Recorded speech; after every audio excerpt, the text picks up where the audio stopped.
In this video, I'll show you how to reorder sections in Asana. Once you are on your Asana account, the first step is to head over to a project in which you want to reorder your sections to. In order for you to do that, simply head over to the navigation panel on the left-hand side. From here, you want to head over to the bottom and choose Projects. Now, once you click on Projects from here, you want to simply click on the project in which you want to change the sections to. This will be my first project. Now, once you click on the project, it will automatically take you to the section wherein you can start editing your project.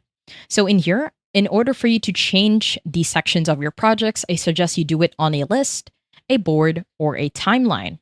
Now, the reason for this is on a list view, it is pretty much straightforward. You just want to hover your mouse on a task or a section. Let's say I want to change the order of to do and add it to the very start. So from here, hover your mouse on a section. On the left-hand side, you want to hold the 6 dots. Once you have the 6 dots held, you just want to move it to the area wherein you want it to be.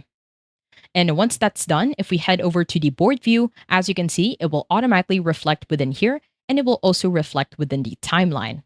Now, on the board view, it is also straightforward. You just want to hold a section. Once you hold it, you can drag it to the area wherein you want it to be.